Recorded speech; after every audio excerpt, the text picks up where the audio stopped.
Winners and losers are being made today. Those who choose to educate themselves and embrace this technology are going to be the winners coming out of this most recent disruption. Winners are being made at an individual level. Winners are being made at a business level. Make sure that you find yourself on the right side of history.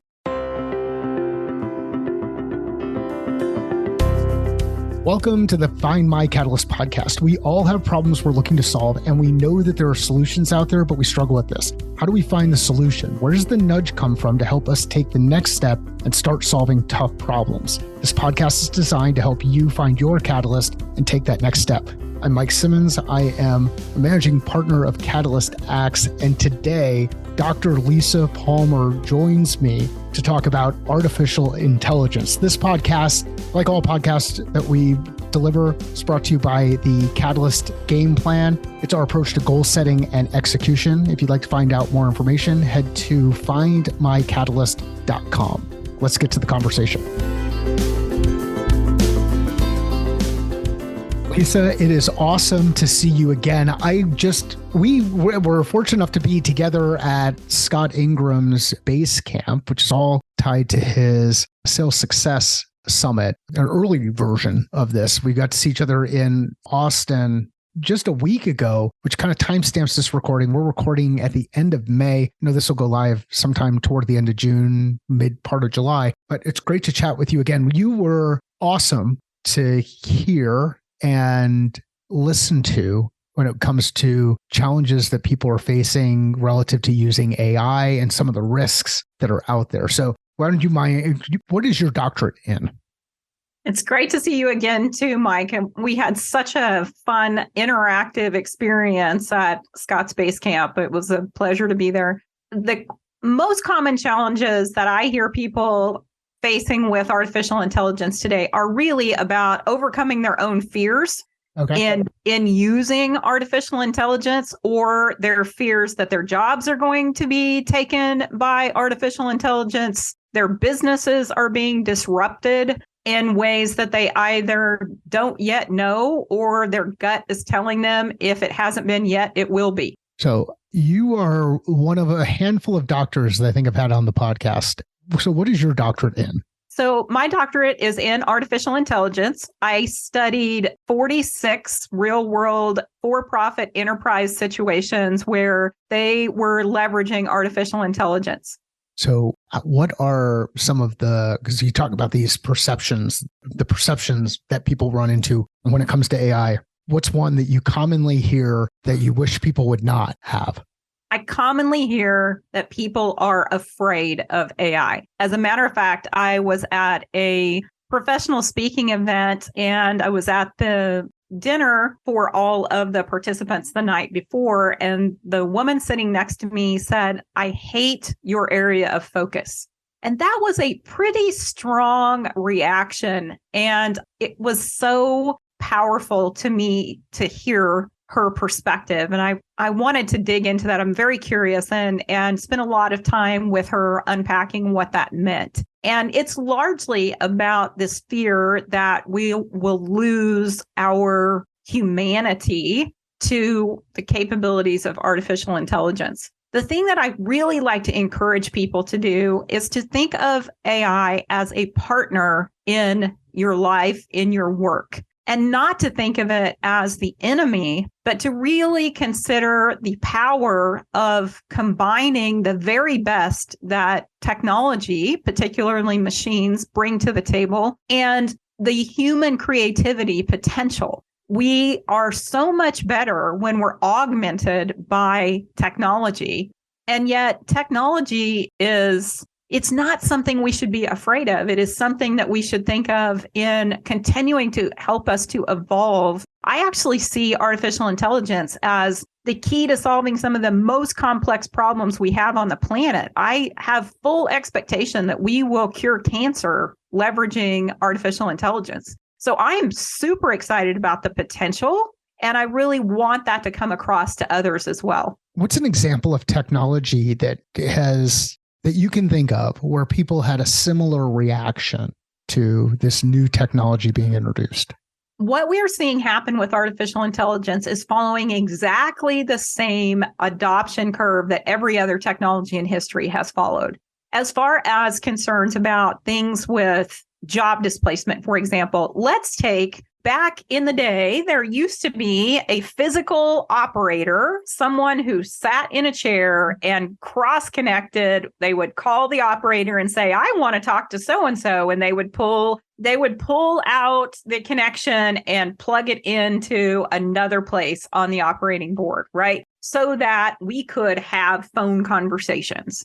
That job no longer exists. And yet what actually happened is the jobs around telephony as a entire industry exploded. And we have far more people actually employed in the telephony industry today than we ever had employed as operators. So that's one of the areas where I just like to point people to. I know you might be worried about this. And yes, certain jobs will be displaced. And you need to be clear about that those operators don't exist anymore, right? However, much more fulfilling, interesting, better paying jobs do exist in their place today. Why do we struggle with this? Like, why do we struggle with this idea of change and transformation and kind of envisioning a greater future when it comes to not having to move things around in a switchboard and actually leverage technology to handle that so that we could do more things? Why do we as humans struggle with change? Mike, humans don't like change. We just don't. We're not wired to like change. And as I understand it from others who are strong in that field, in the neuro field, we are wired to be wary of change because it historically created danger for us. So those that ventured outside of the known were the ones that were at risk. And so there's a natural tendency for us to not want to embrace change. But this isn't a physical threat to us. This is our bodies respond in the same way. So we have to intellectually overcome that natural resistance to change to adopt and evolve with the changes that technology brings to the table. So I've spent my entire career in tech, and I will tell you this. If you don't like change management and you don't like lifelong learning, you got to get out of the tech field. It is.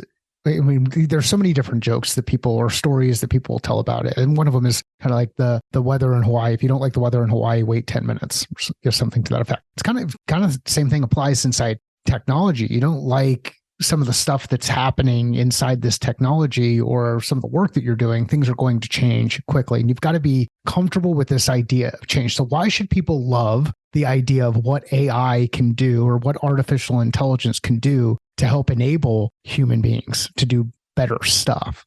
You can take tasks that you don't necessarily love to do and largely automate or significantly reduce the amount of time that you have to spend doing tasks that you don't enjoy. And then repurpose that time. Actually, Mike, when we were at Scott's event, one of the participants shared that, what if I just want to repurpose that time into more time with my family? Absolutely. That's exactly the kind of thing that I would love to see happen is let's take all of that drudgery time that we have to spend on tasks and let's repurpose it into something that we enjoy, that we get greater fulfillment from.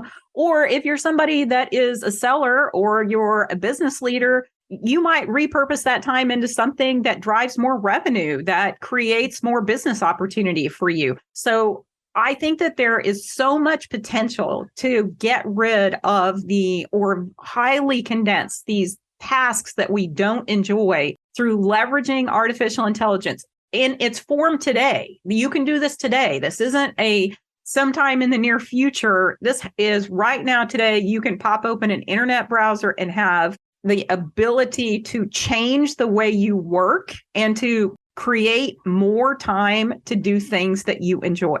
So let's talk about a specific example and some of the tools that are available today. So things that people can go through. So I'm in front of my web browser. What should I pop open first if I wanted to test or try something that's enabled by artificial intelligence, or actually get my even hands into artificial intelligence? So there are a few tools that I would say if you're new to this and you really want to get your feet wet. I actually heard a statistic this morning that only 14% of Americans have tried ChatGPT.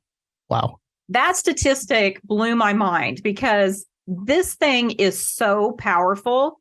I have used it every single day for one thing or another since it was released on November 30th of last year. So the productivity gains that are possible are immense. And ChatGPT is one of the ones I would point you to if you're a newbie because it is incredibly easy to use. You open it, you click on create a new chat, and you ask it a question. It's as simple as that. So there are other tools that are also super easy. Bing is now powered by ChatGPT. So if you're using a search engine, you want to try out Microsoft's Bing, it is powered by ChatGPT now. You can use Bard on Google, and Bard is another large language model powered tool to leverage what is possible with artificial intelligence. So those are three that are just super simple to use. You can pop them up and use them right now today. So you said large language model, and I've seen the acronym LLM out there. What is a large language model?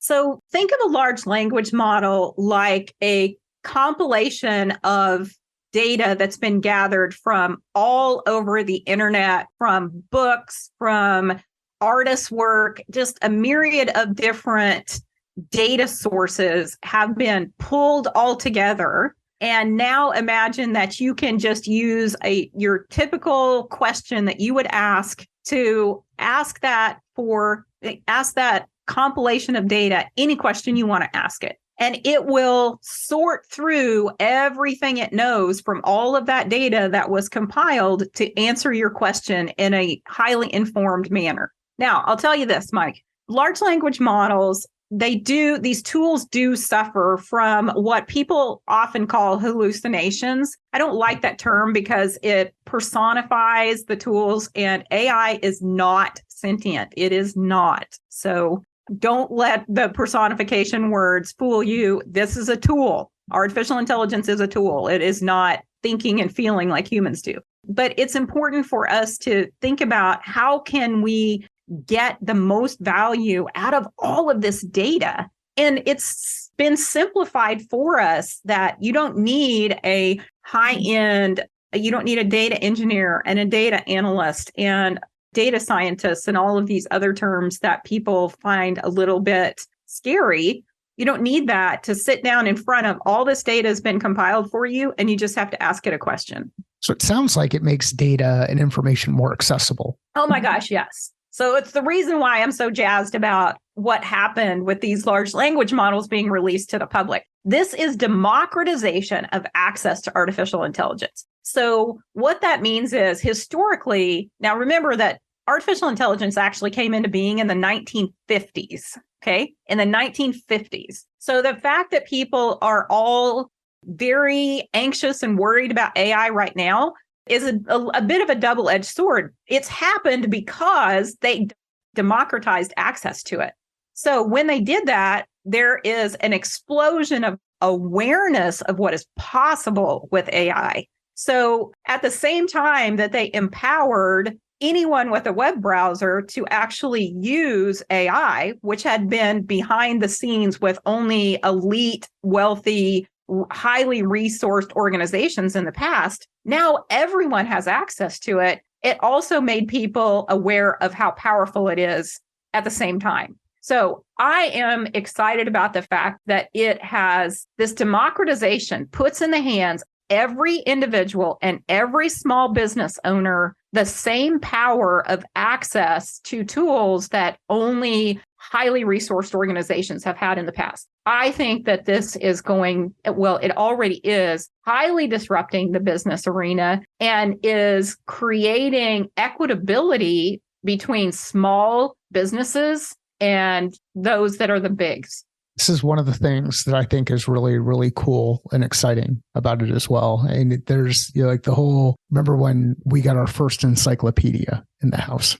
made this large volume of the World Book Encyclopedia. I forget what year it was. It might have been like 86 or 88 or some place around there. But having, part of the vision of selling encyclopedias into homes is you get access to all of this information inside your home without having to get in the car and go out to a library. And it's, imagine a future world where your kids have direct access to this information and they can get it at their fingertips whenever. These are encyclopedias way back in the 80s. Then you go through this process of digital learning. So I was fortunate enough to work at a company who said that they created e-learning way back when it was SmartForce and coined the phrase e-learning. And you start to provide access to people. So people who couldn't go to a university setting to learn things or didn't have access to training, going into workshops directly, now had access because of this cool thing called the internet. And then over time, you start to see books and resources all come together. This, to me, seems like another iteration of that, where we're accelerating the speed of access to information. And one of the challenges is going to be, how do you help people understand how to use those tools better? Not only that the tools exist, so now we are aware that a tool like an encyclopedia or e-learning or artificial intelligence exists, but how do you actually prompt it? How do you engage with it to get the things that you're looking for? So how do we engage with some of these AI tools so that we can start using them in a way to move things forward faster? So there is an evolution that has to take place in your own learning for you to get the biggest and best results out of these tools. And just like with let's take when we start to learn math and we learn basic addition, 1 + 1, and ultimately you're up into calculus and linear algebra and all of these things, right? That same level of learning is possible with the way that you choose to prompt these generative AI tools. Okay. So what I mean by that is, when you get started, you don't have to be acting at a calculus math level to be able to get value from these tools. You can just open these tools up and ask it a very basic question, and it will still give you really powerful information. The better that you get as you get accustomed to using these tools, the more nuanced and the higher quality of answers you will get from the models. Okay. So you can learn from others. You can do searches, use your Bing search engine, or use your Google Bard, or use whatever tools that you want to do those kinds of searches to find prompts. There are people that are specializing in creating these high quality, high impact prompts that largely are available for you to leverage. There are also plugins that you can use that include these huge libraries of prompts. You can also find the different tools that exist there by doing a search for a prompt library or a prompt plugin. The reason why I choose not to necessarily throw around the names of tools as much is because the market is exploding. So in the last 60 days, for example, more than 1,200 AI tools have hit the market. In 60 days. In 60 days. Wow. And so that's why there are some that I definitely point to that are really entrenched, but there are also some fantastic tools that are being created on a daily basis almost, that I want people to make sure that you have access to those. So I'm encouraging you to do a search, because there's probably going to be some by the time that this posts that I didn't even know to point people to. On your website, and I know we'll talk about your website and where to send people toward the end of the episode, but just for people at this point in time, if you're interested in finding out some of the new tools or the things that Elise is tracking, do you share that on your website currently, or is there a place where you share some of the tools that you're using? So I haven't talked specifically about tools other than to say, hey, the market is exploding, but I will. So okay. I'll make the commitment to do that for your audience before this goes live, Mike. I'll add information about specific tools and some starting places for people. I do want to demystify. I do want to remove the anxiety that people have from really starting to engage with these kinds of tools. So I will definitely do that. I blog a lot. I tend to blog with the target audience of business professionals.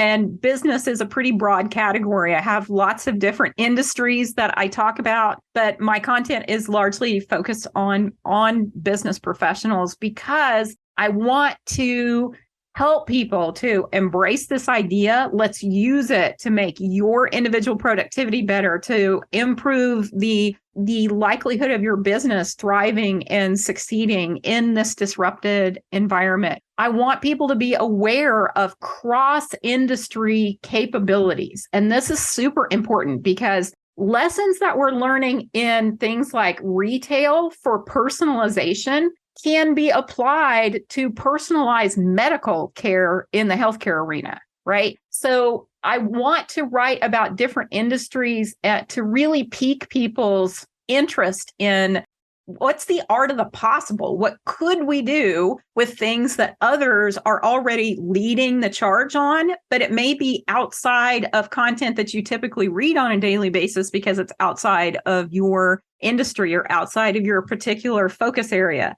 So those are the things that I really want to challenge people to open your minds, open your aperture to take in these different ideas of what is possible and see how that can converge to drive your own productivity and your own businesses in a new way. Now, a lot of folks talk about wanting to be more innovative and wanting to be more creative. And here's a great way to do that because now you can start to access information and the way that tools and resources are being applied in other contexts, and then how those things can be applied in the context or operating environment that we're working in. So what about the person out there who their familiarity with AI is driven by all of the stuff that they've seen in movies? So we can go back to Terminator and Skynet taking over, or we can look at Ex Machina and the combination of the AI and the robot coming together. Or which one is Space? Who is HAL? Was that Space Odyssey 2001? Whatever. There's all these movies. I think so. There's all these movies where we've created this doom and gloom scenario. How do those people who what they know about AI has come from the movies, how do they break through some of their preconceived notions and demystify AI? So I think that the most important thing is don't personify something that's not a person. This is just technology. It's not coming to get you. I find some of the rhetoric to be very disturbing because there are financial motivations for people to say and do some of the things that are done publicly, particularly around regulation. I absolutely believe this technology needs guardrails. It needs responsible use. I counsel product teams and particularly software organizations around making sure that they are using and designing and implementing practices that ensure that they behave responsibly with AI. But in spite of that, this is the same kind of regulatory requirements that are needed for all powerful technologies.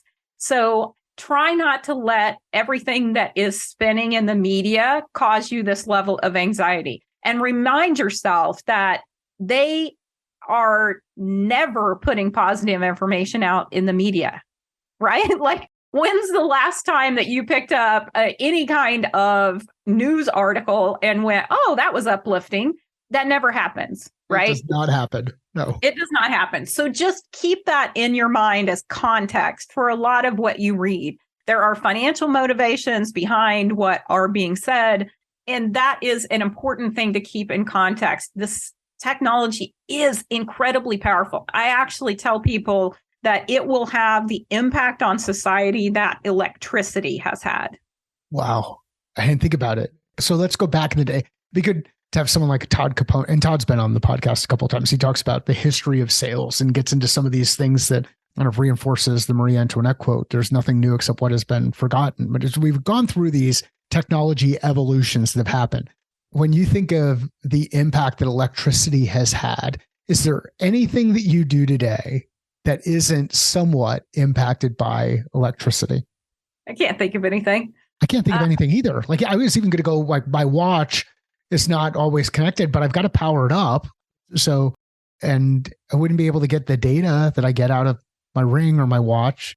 I wouldn't be able to read without, I guess I could read without electricity, but I'd be limited on the time of day that I would be able to read. So electricity has had a very positive impact on life. Yes. So the reason why I feel like it's so important to draw an analogy like this is to give people an understanding of how important it is to educate yourself. There's so much potential here. But if we had the bulk of our society refuse to embrace electricity and we were all still reading by candlelight every night, what would that mean to the overall well-being of our society, of global society? So we need individuals to begin to understand that artificial intelligence is, first of all, it's already embedded in your life. Like I said, this started in the 1950s. The only thing that has changed is that now you're aware that it's embedded in your life. That's the only thing that's changed. So I'm going to give specific examples. Siri on your iPhone is artificial intelligence. If you've ever gotten a speeding ticket in the mail or you didn't stop fully at a stop sign and you got an automated ticket, artificial intelligence pattern recognition read your tag on your car and made that possible for them to send you a ticket in the mail. If you ever did online shopping and had your cart or a recommendation pop up and tell you, oh, you bought this in the past, you might like this, that recommendation engine is artificial intelligence. So you are surrounded by AI every day. You just don't recognize it or realize it. And it's been this way for years. So now that it is this accessible and all of a sudden we see light, we've discovered fire, we actually have access to fire at this point in time. What are some of the things that, just like picking up any new tool, some of the things the labels that you should read to be careful about when it comes to first engagement in testing or playing with some of the AI tools that are available to us? Okay, so the main thing is this. If you are interfacing with an artificial intelligence generally available tool, then you should never put anything that is intellectual property or that is private information into the tools. So, for example, if you want to do a customer analysis and it is information that is not public, if it is available on the internet, it does not matter because it's already in the language model, it already knows. Okay. But if you have information about your customer that is not public information, then put it into a word processing document and do a find and replace and anonymize it. Change everything that says their name or anything that says their product names into say change it into company XYZ before you copy that into the tools and then ask it questions and use it to be an assistant. And then when you get done, you just copy it back and do the same find and replace to put your customer's info back in there. But don't put anything out there that is either IP or private information. So that's the main caution I would give you. The other thing is that I want to encourage people to think through the security ramifications of AI tools that you choose to use. So, for example, if you have ever used one of the photo apps like Lensa, for example, they're super fun to play with. And by the way, my face is everywhere, so it doesn't hurt me to use these tools. I'm already in people's databases. It's too late. So, I do a lot of testing on tools like this because in all seriousness, the biographic design of my face is already in databases because I do this kind of thing, right? Sure. Yeah. But read what you are agreeing to before you interface with these tools. So, for example, the use agreement, and we all know they go on and on and on for pages and pages of what you're agreeing to, right? Right. And it's all in legalese, so we don't know what they're saying. So here's how you use one AI tool to help you protect you against another AI tool. Copy that whole user agreement into a language model such as ChatGPT and ask it to identify any risks to you as a user of the system if you agree to this language. And it will tell you it'll enumerate for you exactly what the things are that you're agreeing to that could potentially be risky for you. So then you're at least aware if you say, okay, I'm okay with that, and you agree to their terms of use. One of the main things in these tools is that you're agreeing to share your biometric information, your facial information. Wow. And they are going to sell it to others. In many of the use agreements, it outright says what their intention is. So if you agree to that, then your face becomes stored as biometric data that they can then sell if they want to. So that's frightening. So here's me doom and gloom kind of question around this. So when they have access to that data, can they reuse my face? Yes. So they could create an avatar of me if they really want, if someone wanted to for whatever reason. If the use agreement says that they can, that's why it's so important. Why I tell people when you use these tools, make sure you know what you're agreeing to. Now, here's what I'll tell you on the flip side of that, Mike, is that bad actors, I'll give you an example. They need 3 seconds of your voice. So with all the podcasting that you do, if they want to create a fake of you, they can. Yes. All right. They need 3 seconds of your voice to create a credible audio deep fake of you. Yep. In 12 seconds, they can fully replicate your inflections, your emotional connotations, etc. 12-second clip. It's a good thing I'm a robot. So this is the reality. So they can legally do what you said. They can legally reproduce you if you agree to let them do so. But the power of deep fakes, which is in the hands of bad actors all over the world, whether we want it to be or not, that already exists. And if somebody chooses, if a bad actor chooses to create, let me give you an example. You can take one picture of yourself, one picture, and there is a tool, d-id.com, where it will create a talking avatar of you based off of one photo of your face.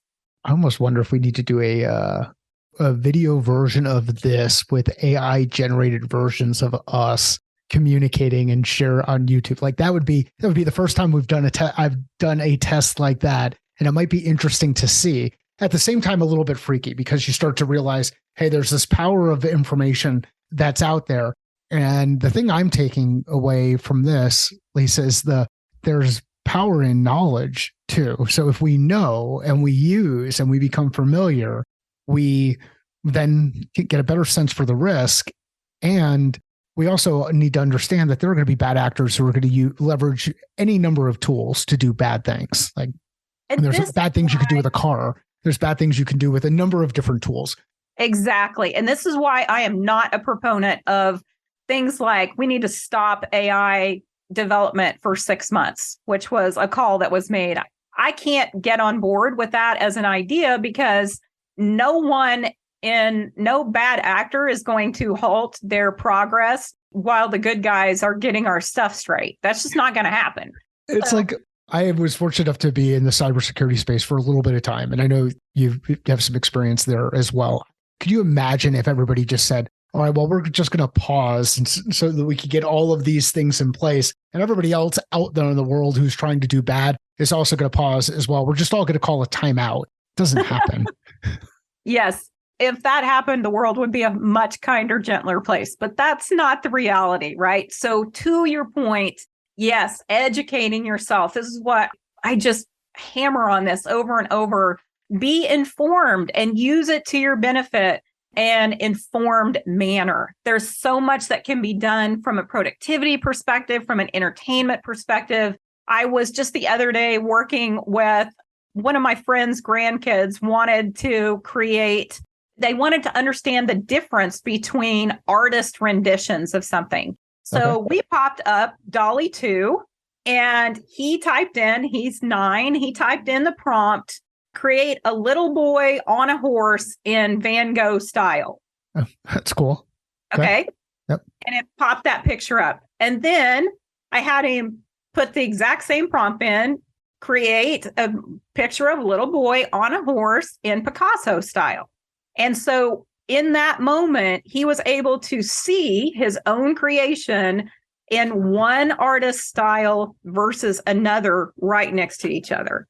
So in that way, how do you think that educational experience stayed with him? The difference between a Van Gogh and a Picasso Would a 9-year-old have been able to even understand the difference or remember it? And now he quite literally created his own pictorial understanding live to compare two things that he made in one style versus the other. And I am looking forward to asking him in the future. I'm going to see how long I'm going to wait a few weeks and ask him if he remembers what the difference was.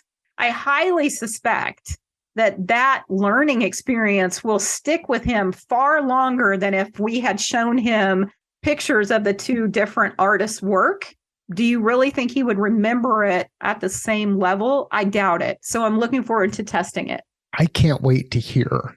I would agree with you. I think that my guess is that you're going to reduce the things that happen with the forgetting curve by not applying it, but because of the personal experience and direct connection that happened in that context, they're seeing their creation themselves. Like I couldn't tell you the difference between like Van Gogh and Rembrandt. I could probably do Picasso and Dali. I could probably do, but that's after seeing these things over and over and over again. But if I could see the same image in each likeness, then now all of a sudden you're accelerating learning, you're accelerating speed to impact, you're accelerating the ability to practically apply.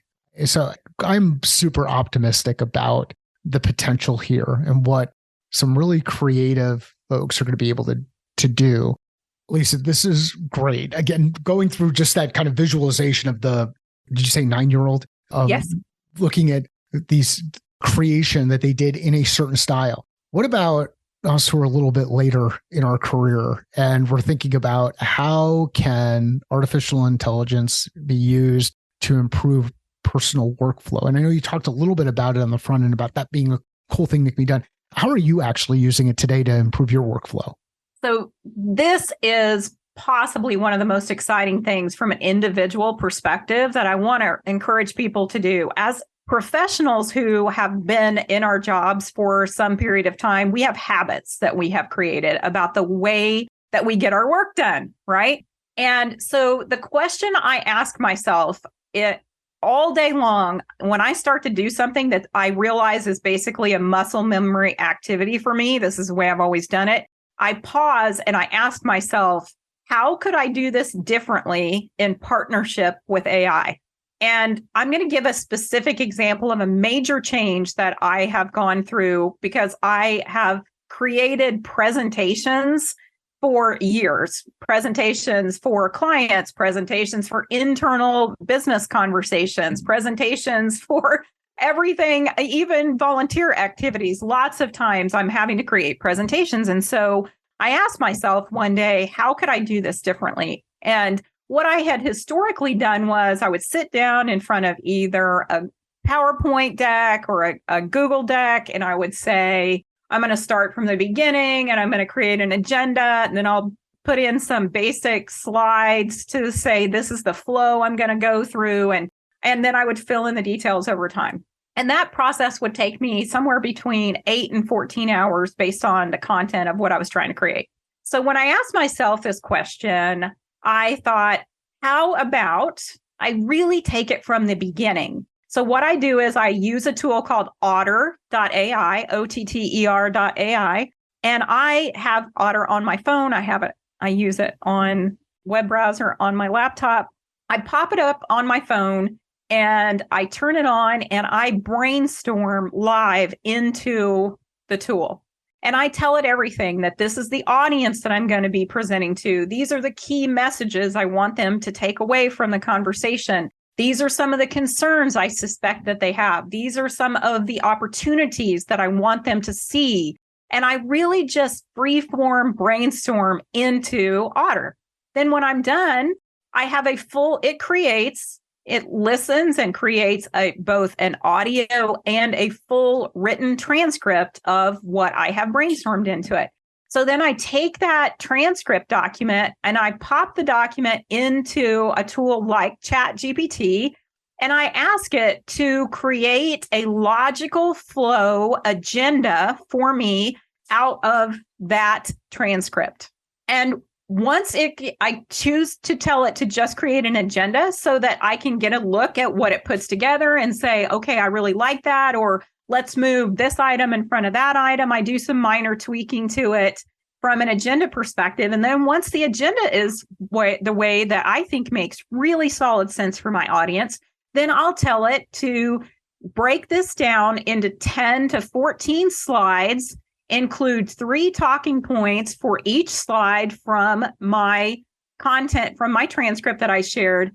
And then it does that. It creates a breakdown that says slide 1, slide 2, slide 3. It creates the breakdown for me. Then I take that and I copy that over into a tool like Microsoft's Word Online tool. I copy that in there. If you do that, you can highlight the things that are the titles and you make them headings for each of the slides. And then you click on the button that says generate PowerPoint, because that's an AI tool that is embedded in Microsoft's offerings.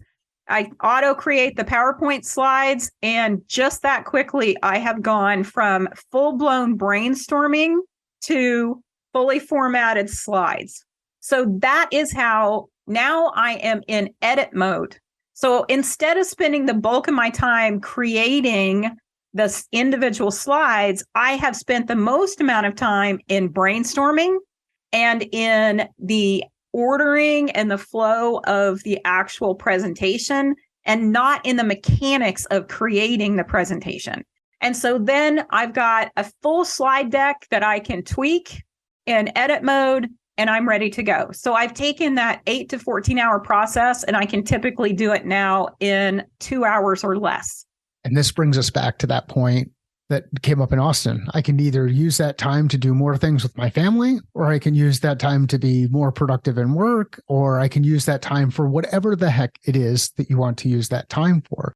But you're leveraging a tool to go faster and be more efficient. And if you don't think this is for you, think about how long it would take you to walk from your house to the grocery store. That walk from your house to the grocery store, for me, it's just a little bit over a mile. It might be a mile and a quarter. It would take me anywhere between 18 and 22 minutes to walk to the grocery store. I can be at the grocery store in less than 10 minutes in a car because I'm using a tool to help get me there faster. And I think, Lisa, you've shared not only some awesome background around how a tool like artificial intelligence can be used to enable humans to do better human things, and how individuals can use it to do better things in the work that they're doing. So thanks for doing this on the podcast. Where would you like to send people to learn more about what you're working on and connect with you directly? It's been a pleasure to be here, Mike. I would ask people to find me in 2 different locations. My website is drlisa.ai. I have a blog on there that I write on regularly. And I am a prolific user of LinkedIn. Absolutely love the ability to interact with people, with business professionals, and to learn and share with others in that community. So you can find me on there. It's Palmer Lisa C is my identifier on LinkedIn. Would love to connect with you. Awesome. And we'll include links in the show notes. If you know somebody who would value this conversation or get something out of it that they can do to help them do better things in life, please share it with them. Let Lisa and I know via LinkedIn. We like to see those shares. Sales is a thinking process. Business is a thinking process. Life is a thinking process. How are you thinking differently about your process?